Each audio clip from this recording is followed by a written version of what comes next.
Hey guys, and welcome to... Jesus Christ, that's crazy. Welcome to... Traveler's Tales, okay, we get it. Yeah, this... You guys are just gonna be like, what's this? This looks crazy, it does look crazy.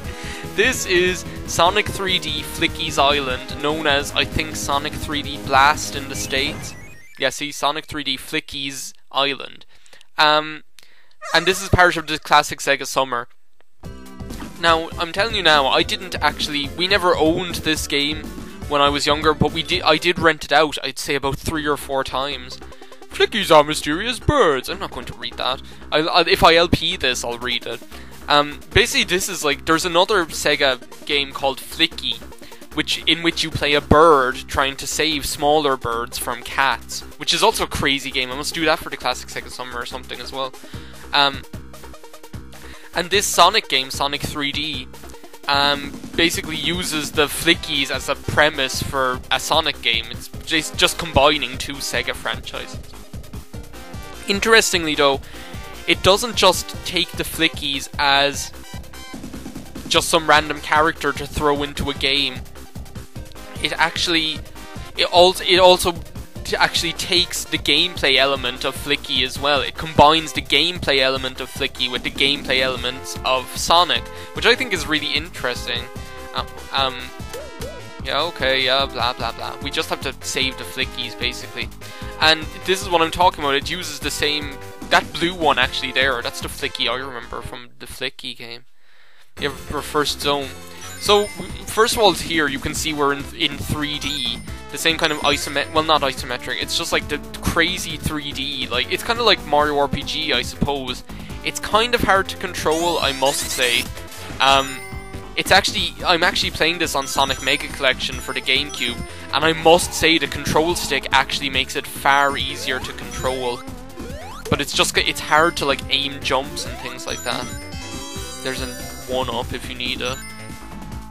But yeah, like, similar to other Sonic games, it has the same kind of color schemes.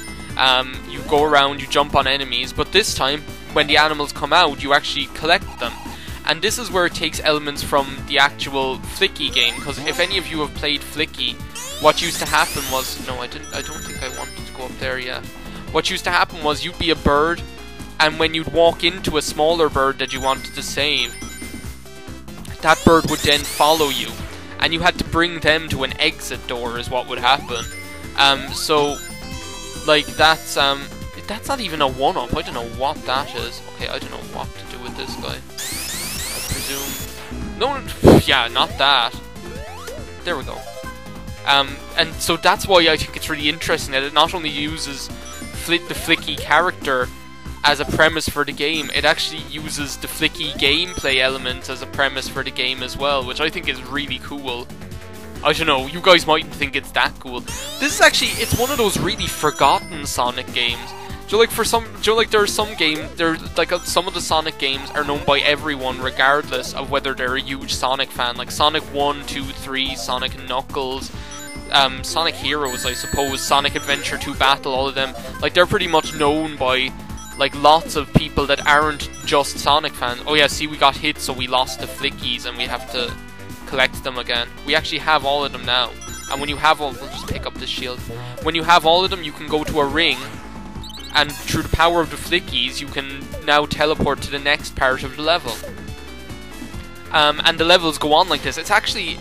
like, as I was saying, it's one of those really forgotten Sonic games that, like, people don't really think of, and people forget, I suppose, to a certain extent. I actually don't think it's that bad. It's not the best. It kind of suffers from the limits of technology at the time, just because it's a... What is this? Oh, a gold shield. I don't know what that does. Well, we'll never know, I suppose. Just kill that guy. There we go. Yeah, as you can see, it's kind of a bit scary to control, because you kind of have this feeling that you don't really... Yeah, that you... It's the depth perception is what it is. Like, it's really hard to kind of get a sense of depth perception as knowing where you actually are in relation to an enemy, you know? But then that can't be helped. I mean, it's a 3D game that was made in 1994, 1995, I suppose, 1994, I don't know, I can't remember.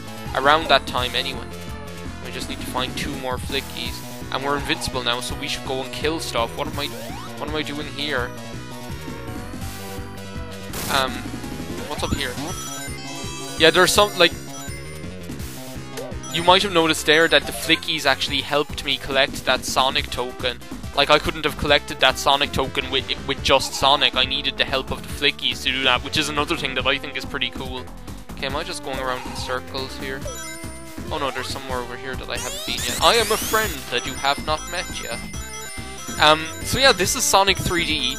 I think, like, it's actually really fun. I like it, you know? It's one of those games that I just sit down and play now and then. And here's where we're going to get our last Flicky. If we can get this guy. There we go. It's one of those games that I just sit down and play now and again and really have fun playing, because it's just... I think it's a shame that it's so kind of forgotten, because it seems to... Like, I mean... Well, there's Act 1 done. It seems that, like, people... Of the Sega Genesis and Sega Mega Drive, like, that's... I kind of switched between the two, because it was always the Sega Mega Drive to me, you know, because that's what it was called here. But I'm also conscious of the fact that if I say Sega Mega Drive, a lot of people aren't going to know what I'm talking about, or are going to get mixed up, so I like to just say both, or switch between the two. Like, the thing is, like, of a lot... It seems to get forgotten. Like, of the Sega Mega Drive Sonic games, the only ones that really get remembered are Sonic 1, 2, 3 and Knuckles, that kind of way.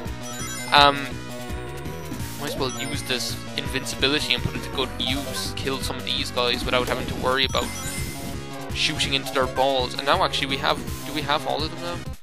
No, we still have to kill one more enemy. As you can see down at the bottom right, you can see like where you can see where, like, how many more Flickies we need to get through the portal. So I think it's like, I don't know, I actually really like it, and I think it's a shame that it kind of gets, like, as I was saying, like, of the one, that it's one of those games that Sonic games that has been kind of lost in the mists of time almost, because no one really talks about it, and I don't really understand why, because I think it's pretty good, you know? Like, funnily enough, Sonic CD seems to be almost half forgotten as well, just because the console is slightly obscured, or that kind of way. And I don't know why either, because that's an absolutely brilliant game. Like, I'd love to LP that someday, just because Sonic CD is just a fantastic game. Like, I don't know why it's not better remembered. Like there's no reason, like... See, this is what I'm talking about. Like, sometimes, like, jumping on those things can be really hard.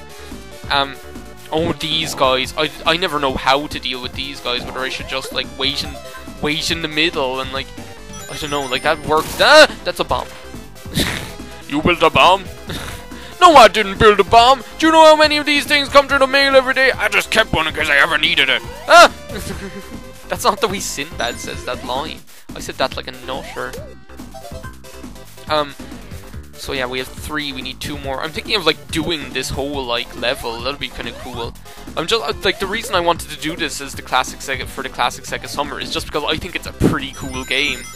And it's a game that I remember playing, and, like, the thing is, like, we didn't actually, because we never bought the Sega Mega Drive.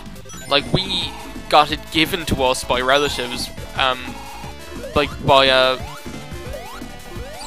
jump on that stupid thing! We got gifted it, like, donated it, I suppose is the proper term, by relatives. So, like, we didn't really have that many games for it. We had a certain amount of games for it. We had the Terminator game, we had Golden Axe, we had Streets of Rage 2, and we had Sonic 1 and Sonic 2. And we had Revenge of Shinobi and Shinobi 3. Everything else we used to rent out, and that's one of the things that, like, I find it really funny to think of, like, a generation that didn't grow up with the concept of renting out video games, because that's what, like, everyone used to do. Like, everyone just buys video games now.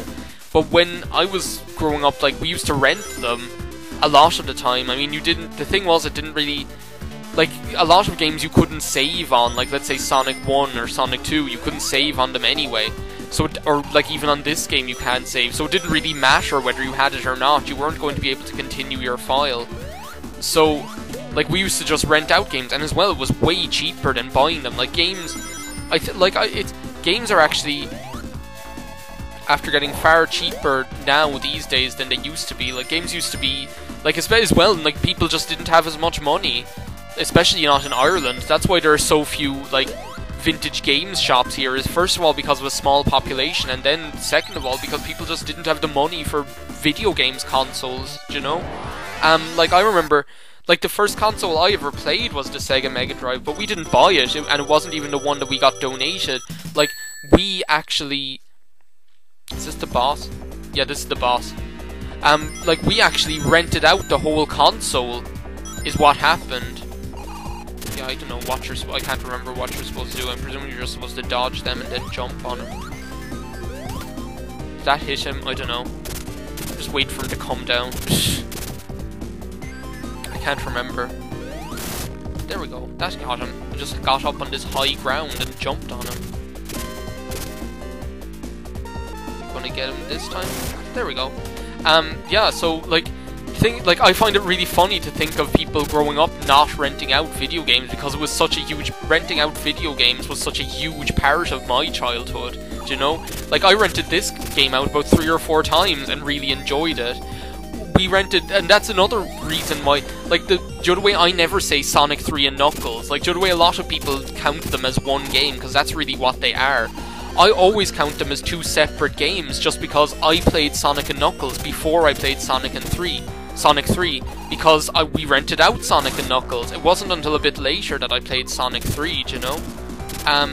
Likewise, Sonic CD, we never owned it. I used to play it at my uncle's place all the time and loved it, you know?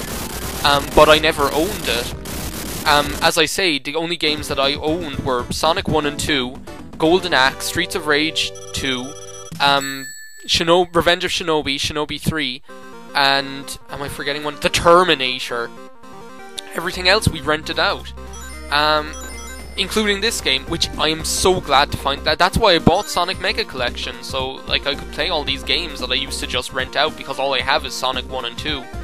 And even I don't even have my Sonic 2 cartridge anymore, because, like, because those games technically... I don't know, I'll tell that story another day, but the only cartridge I actually have left is Sonic 1. And I have that in its box with the manual or whatever, but that's the only cartridge I have left of those days. And I'm kind of sad, because I still have, like, I have the console, I have my Sega Mega Drive, but that's a story for another day. This has been Sonic 3D Flickies Island, a brilliant game, known as Sonic 3D Blast, I think, in the States, but a game that's well worth checking out. Like, I just think it's so fun. And I think it looks great, and the music is fantastic. I love that music. Didn't really talk about it, but the music in the last stage, Green Grove Zone, that's a brilliant song. I don't know, it's just really fun. So anyway, see you on whatever other Classic Sega Summer video I do. I love this Classic Sega Summer idea that Awesome Sauce came up with. It's so much fun, and I'm hoping to do a lot more of them. So, thanks a million for watching, and I'll see you guys.